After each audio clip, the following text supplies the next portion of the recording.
الحمد لله نحمده ونستعينه ونستغفره ونؤمن به ونتوكل عليه ونعوذ بالله من شرور أنفسنا ومن سيئات أعمالنا من يهده الله فلا مضل له ومن يضلله فلا هادي له ونشهد أن لا إله إلا الله وحده لا شريك له ونشهد أن محمدا عبده ورسوله أما بعد قال الله تبارك وتعالى أعوذ بالله من الشيطان الرجيم بسم الله الرحمن الرحيم من عمل عملا صالحا من ذكر أو أنثى وهو مؤمن فلنحيينه حياة طيبة ولنجزينهم أجرهم بأحسن ما كانوا يعملون صدق الله العظيم. معزز و مکرم سامعین کرام، برادران اسلام، میرے دینی اور ایمانی بھائیوں اور میری پردہ نشی ماؤں اور بہنوں، اللہ رب العزت کا شکر ہے، احسان ہے کہ اللہ تعالیٰ نے ہم لوگوں کو مسلمان بنایا اور نبی پاک صلی اللہ علیہ وسلم کے امت میں پیدا فرمایا۔ معزز سامعین کرام، یہ اللہ کا ہم پر بہت ہی بڑا احسان و کرم ہے۔ معزز سامعین، آج میں آپ حضرات کے سامنے مرد کی تربیت اور ترقی میں عورت کا کردار، اس عنوان پر چند منٹ لب کشائی کی جسارت کر رہا ہوں۔ امید ہے کہ آپ حضرات بغور سماعت فرمائیں گے اور میری ان تمام باتوں پر انشاءاللہ الرحمن ضرور عمل کریں گے۔ معزز سامعین، جب ہم اور آپ اپنے سماج میں، اپنے معاشرے میں، اپنے گاؤں میں، اپنے رشتہ داروں میں جب طائرانہ نظر ڈالیں گے تو ہمیں یہ پتہ چلے گا کہ عورتوں کے اوپر کتنا ظلم ہوتا ہے، عورتوں کے ساتھ کتنی ناانصافیاں ہوتی ہے، عورتوں کو کتنا مارا اور پیٹا جاتا ہے، عورتوں کے حقوق کو کتنا مارا اور دبایا جاتا ہے۔ معزز سامعین کرام، اگر ہم اور آپ غور کریں گے تو ہم تمام لوگوں کو پتہ یہ چلے گا کہ اس امت کے ہر کامیاب مرد کے پیچھے عورت کا کردار ہے، چاہے بیوی کی شکل میں، کبھی ماں کی شکل میں، کبھی بیٹی کی شکل میں، کبھی بہن کی شکل میں، یعنی ہر کامیاب مرد کے پیچھے آپ کو عورت کا کردار ضرور نظر آئے گا۔ لیکن آج ہم اور آپ عورتوں کو کتنا ستاتے ہیں، کتنا پریشان کرتے ہیں، یہ ہم اور آپ خود جانتے ہوں گے، اور اپنے سماج میں بھی دیکھے ہوں گے کہ عورتوں کے اوپر کتنا ظلم ہوتا ہے۔ میرے دینی بھائیوں، اس بات کو یاد رکھیے کہ عورت مظلوم ہے، اس کی مظلومیت کا تقاضا یہ ہے کہ ان کے ساتھ انصاف سے پیش آیا جائے، ان کے ساتھ ناانصافیاں نہ کی جائے، اور جتنا بھی ہو سکے عورتوں کا ضرور خیال کرنا چاہیے۔ آپ اس امت کے کاملین کی زندگی دیکھ لیجئے، آپ اس امت کے عابدین کی زندگی دیکھ لیجئے، اس امت کے علماء و محدثین کی زندگی دیکھ لیجئے، اس امت کے مشائخ کی زندگی دیکھ لیجئے، آپ کو ہمیشہ اس کی شخصیت کے پیچھے کسی نہ کسی عورت کا تعاون نظر آئے گا، کسی نہ کسی عورت کی تربیت نظر آئے گی، کسی مومنہ خاتون کا کردار نظر آئے گا۔ ہمارے آقائے نامدار تاجدار مدینہ محمد عربی صلی اللہ علیہ وسلم پر جب وحی کا نزول ہوا تو آپ گھبرائے ہوئے اپنے گھر تشریف لائے۔ آپ نے اپنی اہلیہ سے فرمایا زملونی زملونی خشیت علی نفسی، مجھے کمبل اڑھاؤ، مجھے کمبل اڑھاؤ، مجھے اپنی جان کا خوف ہے۔ ایسے وقت میں اللہ نے آپ کی اہلیہ کے ذریعے سے آپ کو تسلی دلائی۔ آپ کی زوجہ مطہرہ حضرت خدیجہ الکبریٰ رضی اللہ تعالی عنہا نے آپ کو تسلی دیتے ہوئے فرمایا اے میرے محبوب، اے میرے رفیق سفر، اے میرے شوہر، آپ کیوں پریشان ہو رہے ہیں؟ آپ صلی اللہ علیہ وسلم کو حضرت خدیجہ الکبریٰ رضی اللہ تعالی عنہا ان کے سر مبارک کو اپنے رانوں پہ رکھتی ہے اور تسلی بخش جو کلمات ہوتے ہیں وہ حضرت خدیجہ الکبریٰ رضی اللہ تعالی عنہا آپ صلی اللہ علیہ وسلم کو کہتی ہے اور سناتی ہے، ان کو تشفی دیتی ہے۔ فرماتی ہے، بخاری کی روایت ہے، کلا انک لتصل الرحیم وتکسب المعدوم وتقری الضیف وتحمل الکل وتعین علی نوائب الحق۔ اے میرے محبوب، آپ تو صلہ رحمی کرتے ہیں، فقراء کو کما کر دیتے ہیں، مہمان نوازی آپ کا صبح و شام کا مشغلہ ہے، دوسروں کا بوجھ برداشت کرتے ہیں اور صحیح کاموں میں لوگوں کی اعانت کرنا، لوگوں کی مدد کرنا آپ کا وصف خاص ہے، تو پھر خدا آپ کو کیسے ضائع کر سکتا ہے؟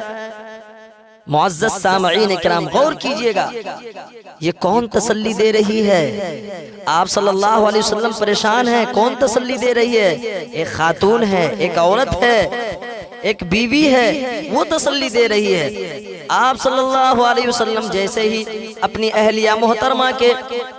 اس انداز کو سنتے ہیں اور اس کلمات کو سنتے ہیں، آپ صلی اللہ علیہ وسلم فوراً اپنے فکر کو دور کرتے ہیں، فوراً اپنے فکر کو دور کرتے ہیں اور دعوت و تبلیغ کے کام میں مشغول ہو جاتے ہیں، اللہ کے دعوت میں مشغول ہو جاتے ہیں، اللہ رب العزت کے کلام کے مطابق اللہ رب العزت کے فرمان کی طرف بلانے لگتے ہیں۔ پتہ یہ چلا کہ آپ صلی اللہ علیہ وسلم کو، آپ صلی اللہ علیہ وسلم جب پریشان تھے، جب پہلی وحی نازل ہوئی تو اس وقت تسلی دینے والی ایک خاتون تھی جو کہ بیوی کی شکل میں نظر آتا ہے۔ تو معزز سامعین کرام، عورتوں کے اوپر ظلم نہ کیا جائے، ان کو نہ ستایا جائے، ان کو نہ پریشان کیا جائے، اس لیے کہ ہر کامیاب مرد کے پیچھے عورت کا کردار ہوتا ہے۔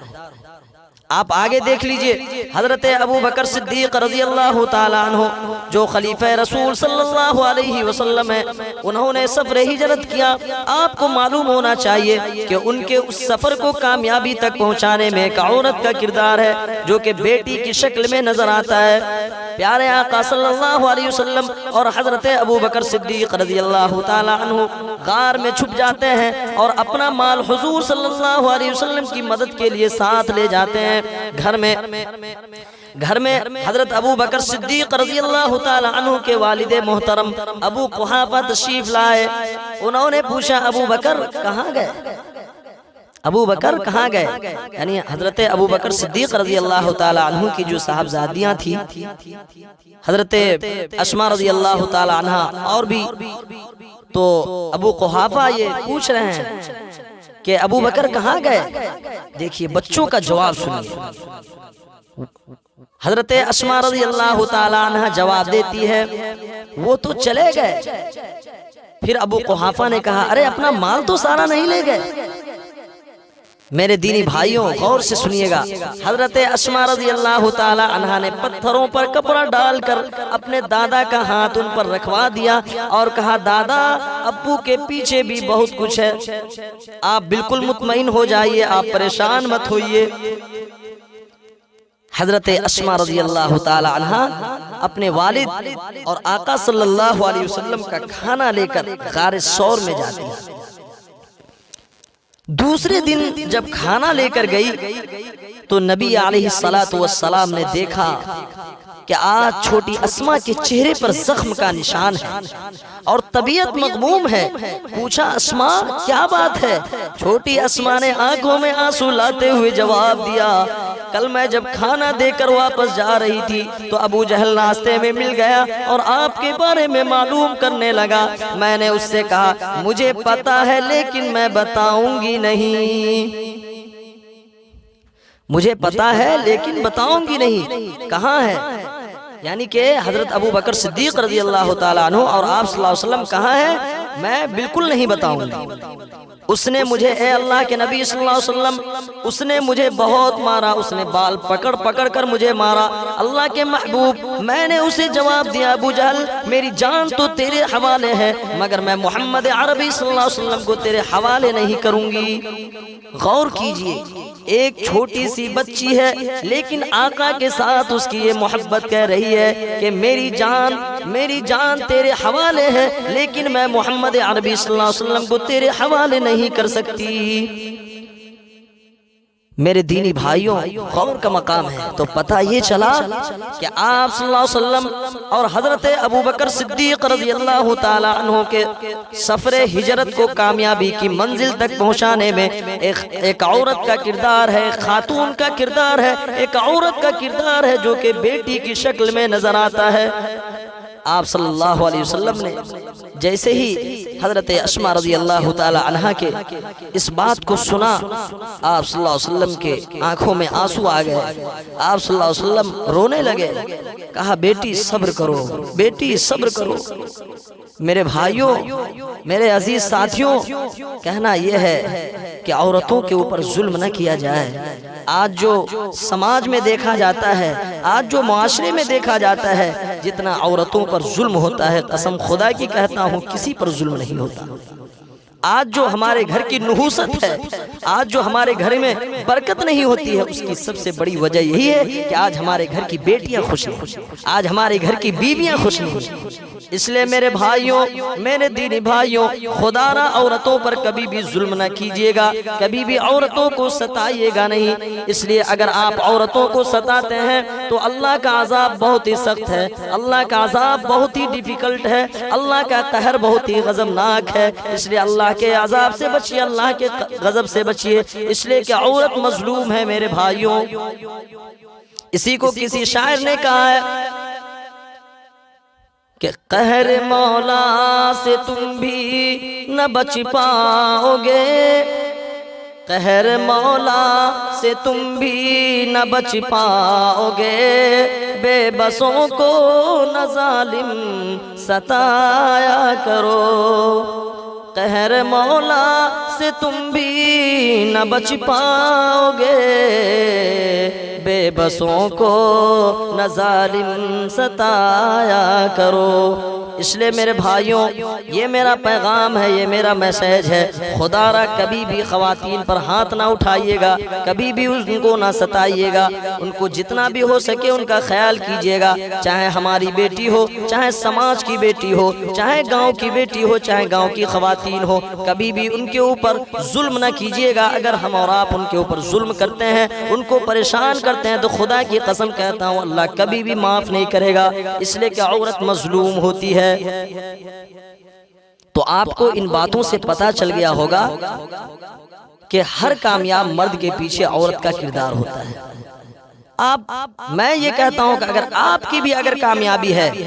تو میں یہ کہتا ہوں کہ یا تو آپ کے ماں کا کردار ہوگا یا تو آپ کی بیوی کا کردار ہوگا۔ یا تو آپ کو آگے پہنچانے میں آپ کی ماں نے دعا کی ہوگی، آپ کی ماں تہجد گزار ہوگی، آپ کی ماں نمازی ہوگی، اسی نماز کی بدولت اللہ تعالیٰ نے آپ کو ترقی دیا ہے۔ اس لیے لوگوں کبھی بھی اپنی ماں کو نہ ستانا، کبھی بھی اپنے خواتین کو نہ ستانا، کبھی بھی اپنی بیٹیوں کو نہ ستانا۔ آخر میں ایک چھوٹا سا واقعہ تو بہت بڑا ہے لیکن بس چند منٹ میں اس کو ختم کرتا ہوں۔ معزز سامعین کرام، حضرت عمر فاروق رضی اللہ تعالیٰ عنہ جو خلیفہ ثانی ہیں اور کفر کے لیے اپنی شدت میں مشہور ہیں، ان کی شخصیت سنوارنے اور اسلام کی نعمت سے ان کے بہراور ہونے میں بھی ایک عورت کا کردار ہے، ایک مخلص بہن کی شکل میں نظر آئے گا۔ آپ دیکھ لیجئے، جس وقت حضرت عمر فاروق رضی اللہ تعالیٰ عنہ اسلام لانے پر اپنے بہنوئی اور بہن کو مار رہے تھے، پیٹ رہے تھے، ان کی بہن عمر کا تھپڑ کھا کر زمین پر گری اور پھر کھڑے ہونے کے بعد کہا، عمر جس ماں کا دودھ تم نے پیا ہے اسی ماں کا دودھ میں نے بھی پیا ہے، تم میرے جسم سے جان تو نکال سکتے ہو لیکن ایمان نہیں نکال سکتے۔ یہ الفاظ حضرت عمر کے دل پر بجلی بن کر گرے۔ حضرت عمر رضی اللہ تعالی عنہ پریشان ہو گئے اور کہنے لگے، اے میری بہن، اے میری پیاری بہن، تم کیا پڑھ رہی تھی؟ ذرا مجھے بھی سناؤ تو صحیح، آخر کیا تم پڑھ رہی تھی؟ یعنی کہ حضرت عمر رضی اللہ تعالی عنہ جیسے ہی الفاظ کو سنتے ہیں، یعنی حضرت فاطمہ رضی اللہ تعالی عنہا نے جو ڈٹ کر جواب دیا اور کہا کہ تم میرے جسم سے جان تو نکال سکتے ہو لیکن محمد عربی صلی اللہ علیہ وسلم کی محبت نہیں نکال سکتے، تو فوراً حضرت عمر رضی اللہ تعالی عنہ کہتے ہیں کہ تم کیا پڑھ رہی تھی ذرا مجھے بتاؤ تو صحیح۔ حضرت فاطمہ رضی اللہ تعالی عنہا فوراً وہ آیت کریمہ سناتی ہے، طه ما انزلنا عليك القرآن لتشقى الا تذكرة لمن يخشى تنزيلا ممن خلق الارض والسماوات العلى الرحمن على العرش استوى، یعنی جب آپ اننی انا اللہ لا الہ الا انا فاعبدنی واقم الصلاة لذکری پر پہنچتے ہیں تو فوراً حضرت عمر رضی اللہ تعالی عنہ یہ فرمانے لگتے ہیں کہ اے میری بہن، سب سے پہلے مجھے حضور صلی اللہ علیہ وسلم کی خدمت میں لے چل اور مجھے کلمہ پڑھا، مجھے آپ صلی اللہ علیہ وسلم سے ملا، میں اسلام کو قبول کرنا چاہتا ہوں، میں اللہ رب العزت کے فرمان کے مطابق اپنی زندگی گزارنا چاہتا ہوں، میں نبی پاک صلی اللہ علیہ وسلم کے دستے مبارک پر ایمان قبول کرنا چاہتا ہوں، لہٰذا مجھے آپ صلی اللہ علیہ وسلم کے پاس لے چل۔ اللہ کے نبی صلی اللہ علیہ وسلم کے پاس حضرت عمر رضی اللہ تعالی عنہ کو لے جاتے ہیں اور آپ صلی اللہ علیہ وسلم کے پاس جب حضرت عمر رضی اللہ تعالی عنہ پہنچتے ہیں تو آپ صلی اللہ علیہ وسلم بہت خوش مزاجی ہو کر خوش ہو کر اور حضرت عمر رضی اللہ تعالی عنہ کو کلمہ پڑھاتے ہیں، اور تو پتہ یہ چلا کہ حضرت عمر رضی اللہ تعالی عنہ کو کامیابی کی منزل تک پہنچانے میں ایک بہن کا کردار ہے، ایک خاتون کا کردار ہے۔ اس لیے لوگوں کبھی بھی عورتوں کو نہ ستائیے، کبھی بھی نہ پریشان کیجیے، اس لیے کہ عورت مظلوم ہوتی ہے۔ وقت میں آپ کا بہت زیادہ لے لیا، بس انہی بات پر میں اپنی بات کو ختم کرتا ہوں۔ اللہ تعالیٰ سے دعا کرتا ہوں اللہ تعالیٰ ہم لوگوں کو عمل کی توفیق عطا فرمائے اور